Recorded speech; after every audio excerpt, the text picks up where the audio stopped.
Welcome. This is the first meeting of the Joint Conference Committee on Higher Education. And we will begin to discuss our recommendations for the state fiscal year 2021 to 22 budget. I am Assembly Member Deborah Glick. I chair the Assembly's Higher Education Committee. And I am happy to be joined by a panel of members from both the Senate and the Assembly. And all of us are dedicated to promoting quality higher education that's both affordable and accessible in New York State. And I am very, very pleased to be working with my co-chair, Senator Toby-Ann Stavisky. In the past, the Higher Education Conference Committee has worked extremely well together, and we are excited to be discussing both the Assembly and the Senate proposals in this open and transparent manner, although we all wish we were together in a hearing room soon. The following agencies will be discussed at this conference committee: the State University of New York, the City University of New York, the Higher Education Services Corporation, known to many as HESC, and the State Education Department's Higher Education and Office of the Professions. Let me introduce my members, and then we will go to the Senate. I'm joined today by the following members of our majority: Assembly members William Colton, Latrice Walker, John McDonald, and serving as alternate members on the subcommittee, Farah Souffrant Forrest and Sarah Clark.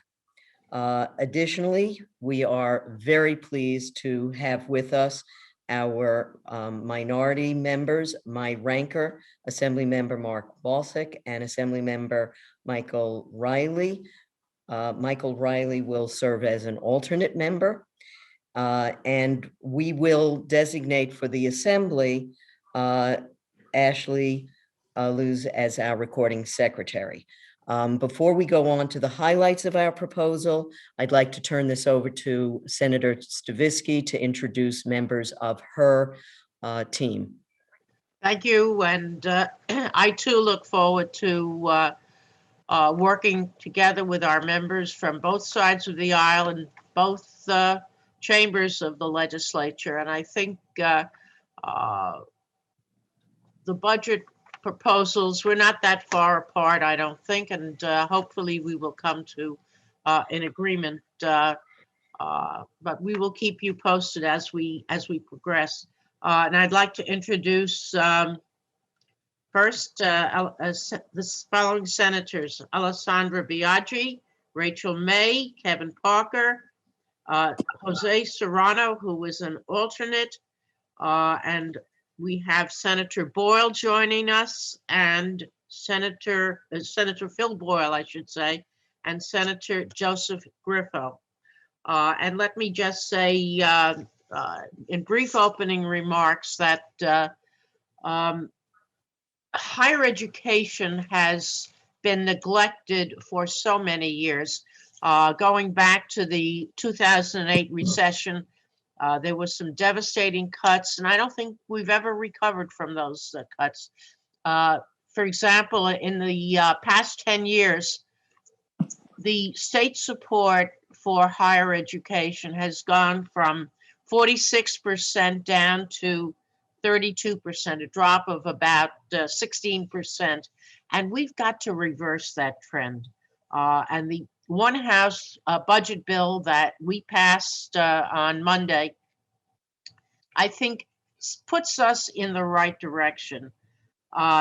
We're trying to resolve these issues, especially during a very difficult pandemic and economic crisis that we've been in.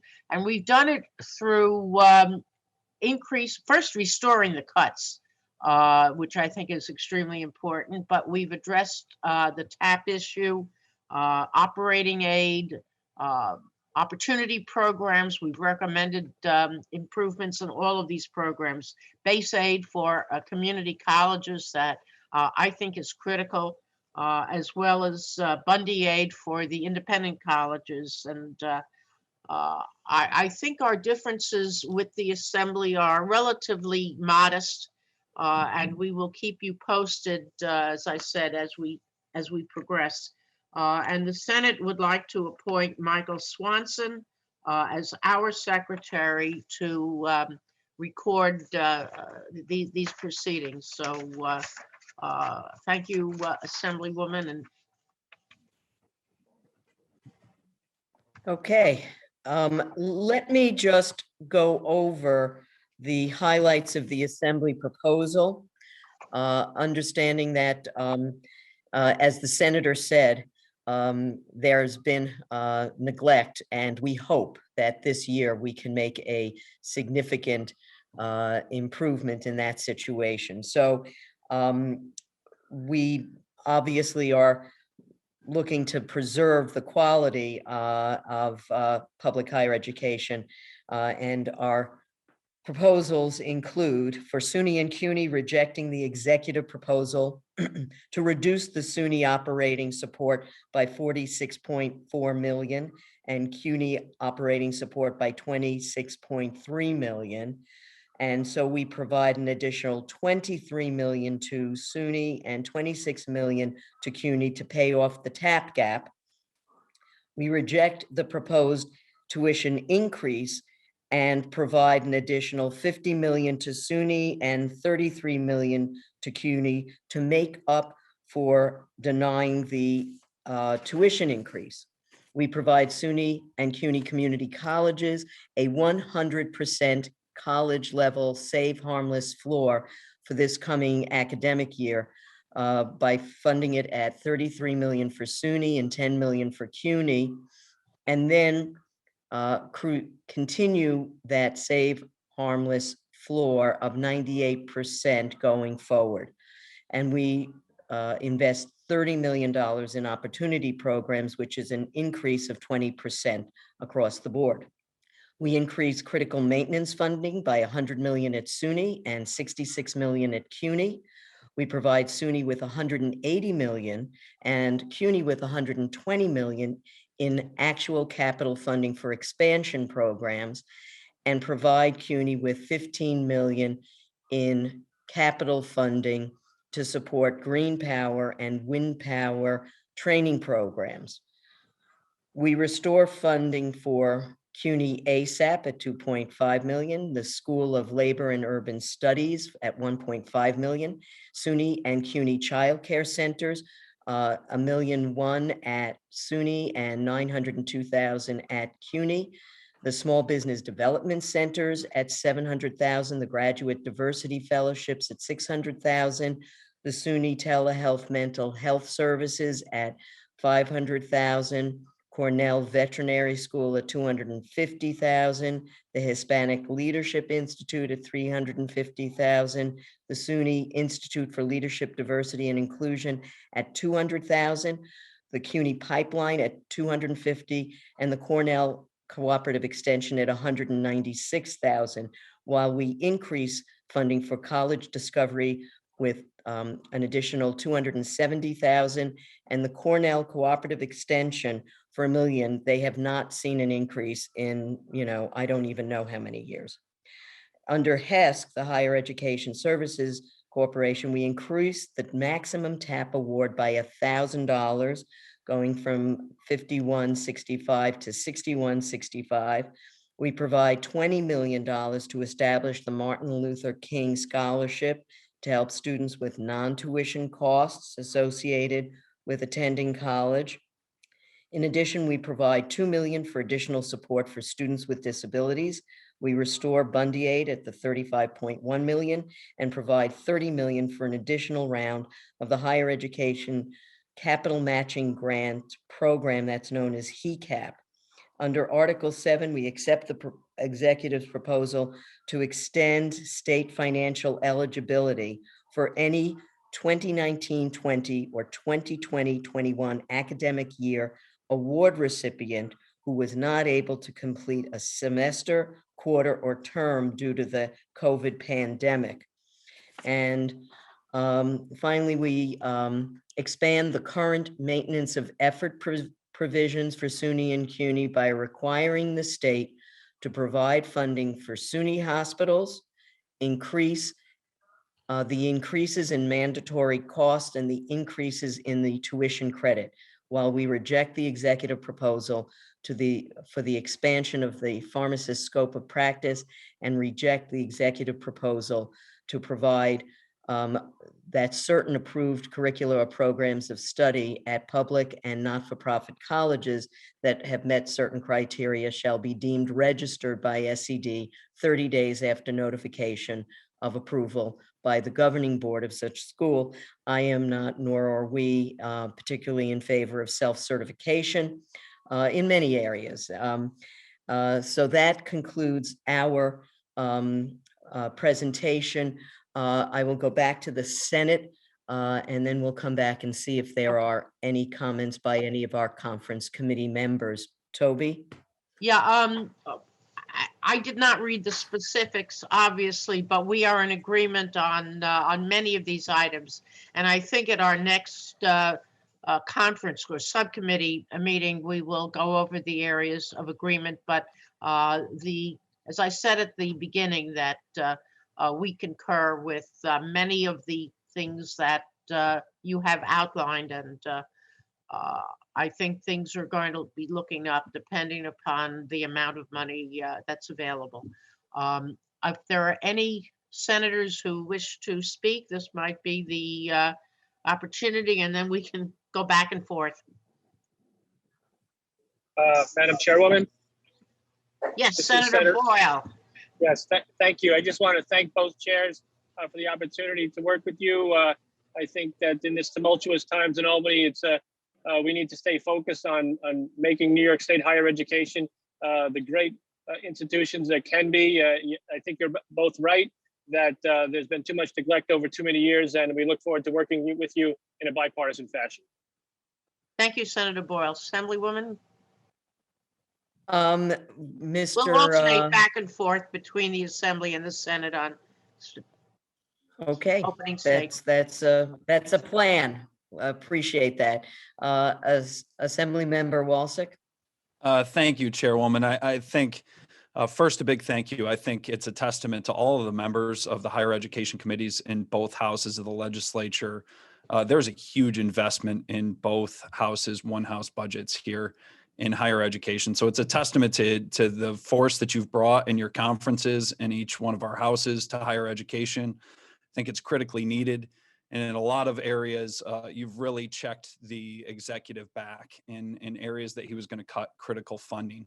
A few of those, obviously, you've already highlighted, Chairwoman, but I'd be remiss, and Mike Riley and I wanted to bring this message today to this conference to talk about how important Bundy Aid is in making sure that those independent colleges remain affordable for New York students, how important HECAP is to get those projects off the ground that wouldn't otherwise be built if there wasn't that leverage and some buy-in from the state.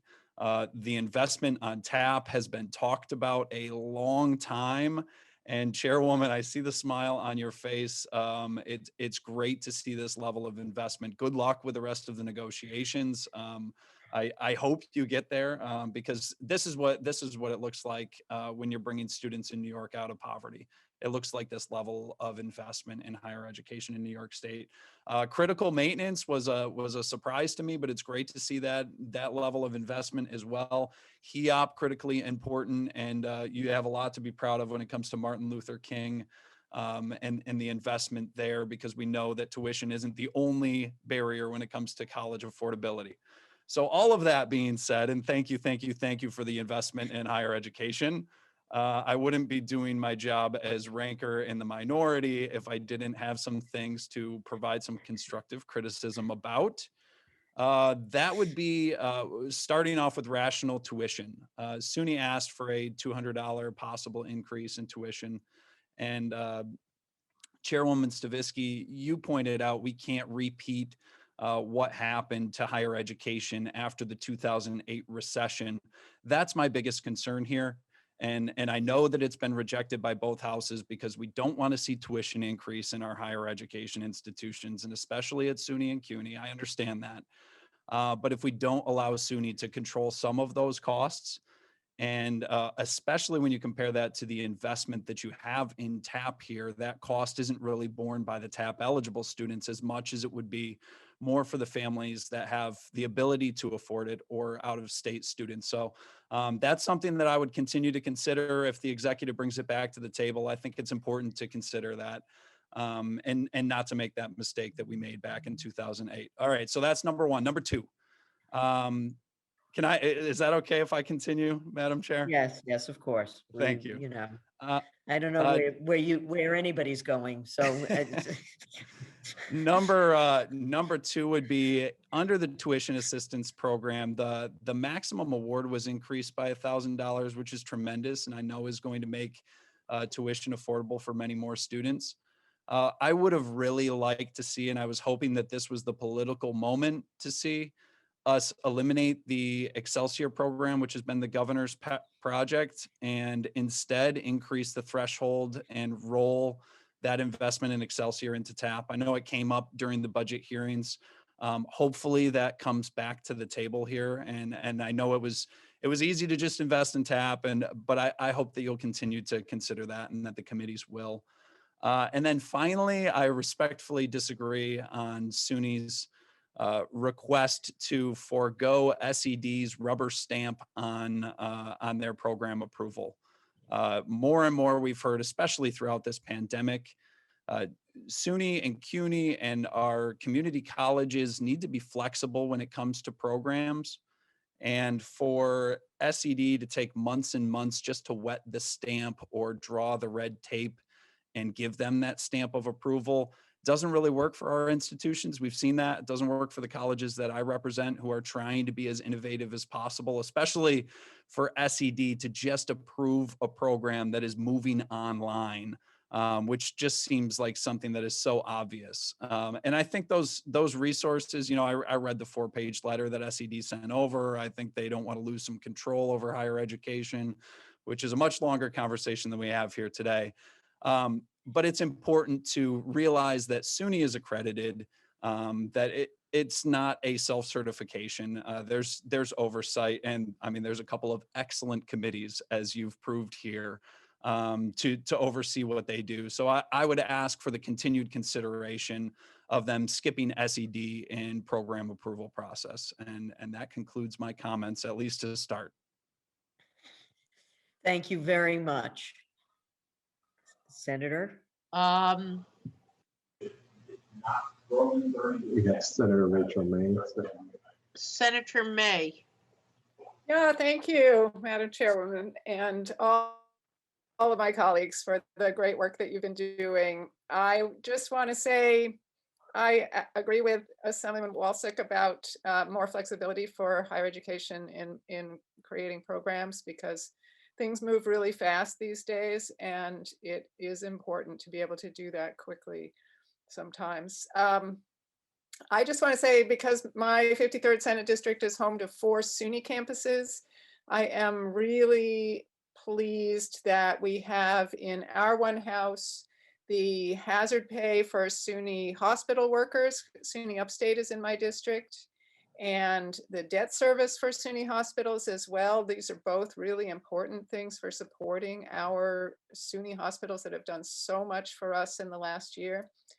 And also phasing out graduate student fees. There's a strike going on right now at SUNY College of Environmental Science and Forestry, one of my alma maters, and I am very supportive of those students who are having up to 20% of their pay just garnished out of their wages for fees. So I am excited that we have this in our one house, and hope that it will survive the negotiations. And I look forward to seeing how this process goes on in your capable hands. Thank you, Madam Chairwoman.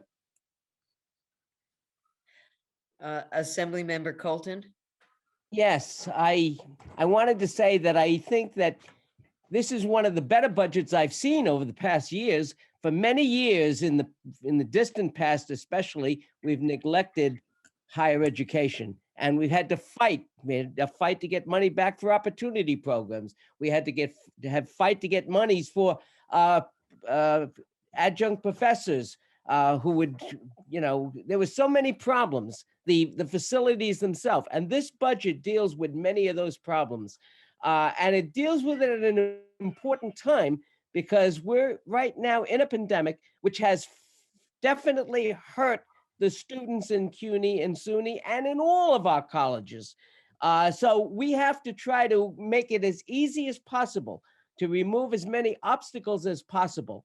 I was very pleased with, the tuition assistance program increases, an increase for the first time in a good number of years of $1,000. The monies to the opportunity programs, a 20% increase there that services so many students and helps them be able to get the college education that they need. The community colleges with the 100% hold harmless and the monies that we provided to shore them up. These are all institutions that really will be the best economic engine for our economy that we have, in New York State.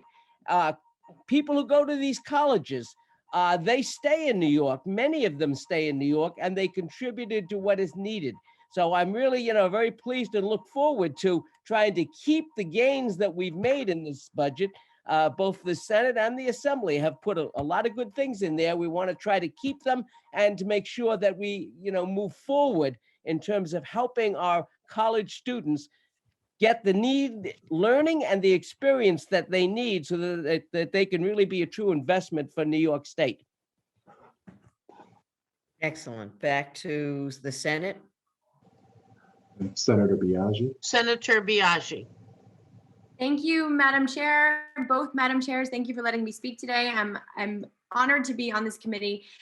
In my district, I have SUNY Maritime and CUNY Lehman, and these are both institutions that have not only suffered during this pandemic, but also, like so many of my colleagues have already said today, it's been many, many budgets where they have not necessarily had their needs met. And so I am not going to echo a lot of the things that everyone else has already said, but I'm going to add my voice to three very important things that are in the budget and that we hope remain until the end, at least on the Senate proposal, and hope we can find some common ground with the Assembly as well. Those three things are the money, the $2.75 million for the 4 years phase out plan for the SUNY graduate program.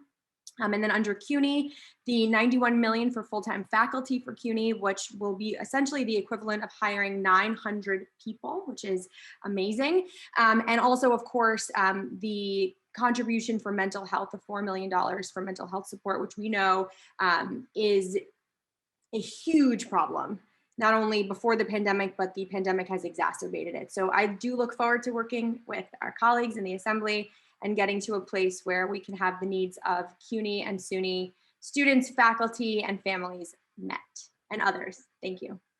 And that was $4 million for CUNY in our recommendation and $4 million for SUNY. Thank you, Madam Chair. We will go now to Assemblymember Clark. Thank you, Madam Chairwoman, both Madam Chairwomen.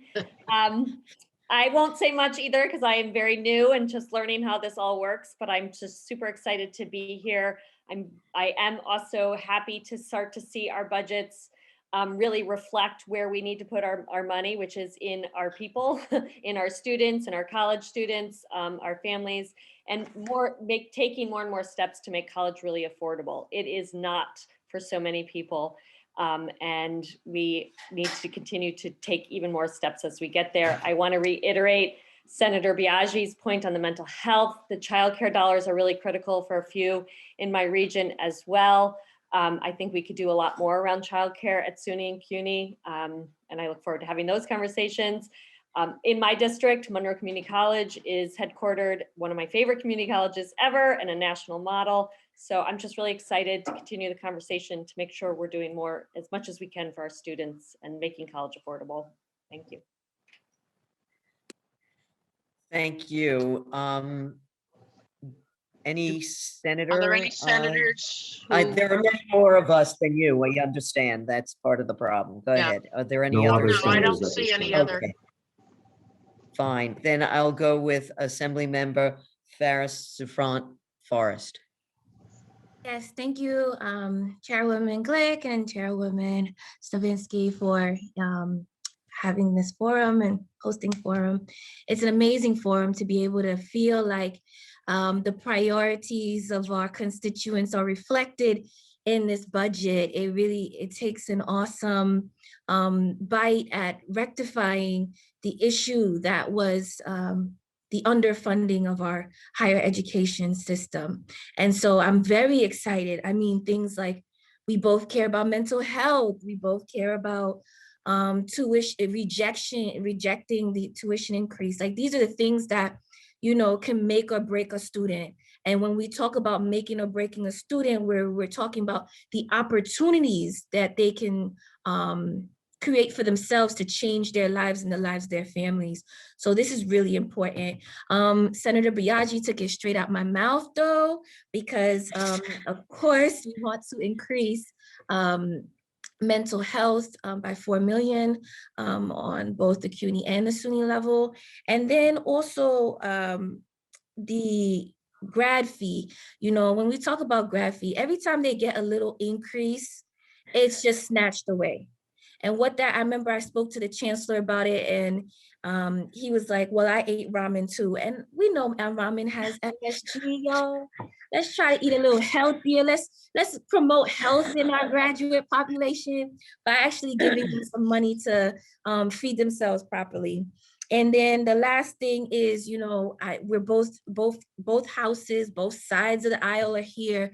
And so I would be remiss to not talk about, you know, really building on this budget by going back and really asking for more, you know, more revenue. So that way we can ask for things like $90 million for CUNY professors, because it's a struggle for adjuncts and we need full-time professors so that we can actually deliver on the promise that the SUNY and CUNY institutions want to give. And as a CUNY twofer and a SUNY graduate, I can tell you that we in New York State are doing an awesome job. And I just want that to continue to build for the ones coming behind us. So I'm so excited to work with y'all. Well, thank you so very much, Assembly Member. You're a wonderful addition to the committee. Your enthusiasm and energy are, particularly in this pandemic, are so appreciated. And I would be remiss if I didn't say that I too was a CUNY grad. And so many of us have either been from SUNY or CUNY, and it's important for, you know, future generations. And I see Assemblymember McDonald representing the Capital Region area would like to say something. Thank you, Chairperson Glick. And you know, earlier you said that we had them outnumbered and that could be part of the problem. I like to think that's part of the solution, just to be clear. But I look forward to working with everybody in this process. And just a couple thoughts. You know, I think everyone has really, you know, this is a refreshing budget proposal. It really is investing in what I think there's common priorities amongst all of us, and particularly in regards to the opportunity programs, which is critically important here in my district, here in the Capital Region. I will say, you know, in regards to the graduate workers, I too share the concern about the fees. And I know that that's something we continue to discuss on a regular basis. But I also want to mention this, and this will come funny from the guy who actually is one of the few that's in the licensed professions on this committee. As much as it's tempting to jump all over these Article 7s and try to, you know, work these through the budget, and as much as to the demerit of my own profession of pharmacy, I agree that they deserve to have their own day in the sun outside of the budget process. And as the chairperson knows, it's just getting sunnier every day. So I look forward to those discussions after the budget's over. Thank you. The Assembly Member knows that I am open to conversations and have over time moved considerably. And that I suspect will continue. That will continue. Absolutely. And I know that Assemblymember Walker has had her hand up. I'm not sure if it's up and then it's down. I think that's a reflection of some of the technology issues that exist across the state. I have had many problems myself in the course of the last few months. And although I must say, the new Surface Pro they sent me seems to have helped tremendously.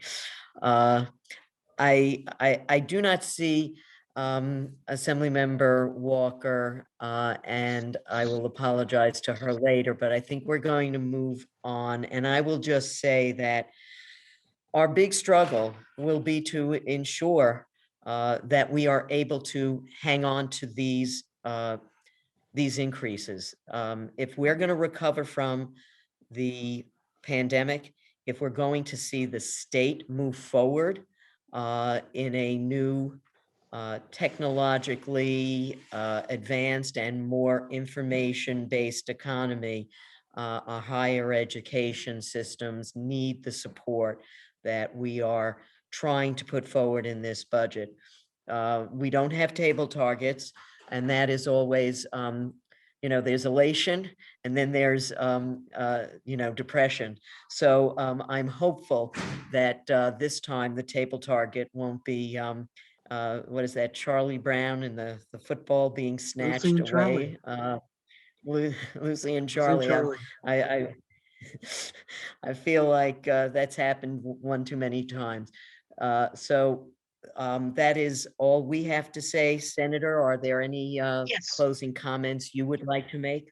Yes, I would be remiss if I didn't say that we are in agreement on the Article 7. We have three-way agreement on the following Article 7 proposal, extending the state financial aid eligibility for any 2019-2020 or 2021 academic year award recipient who is not able to complete a semester, quarter, or term because of the COVID-19 pandemic.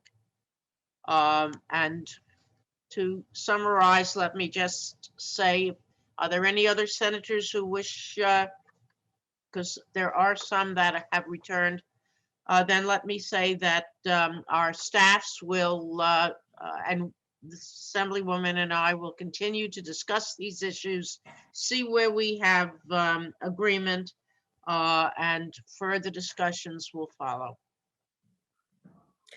Thank you. I think that concludes our conference committee, and we will await the call of the general conference committee. Yes. Thank you, one and all. Thank you. Thank you.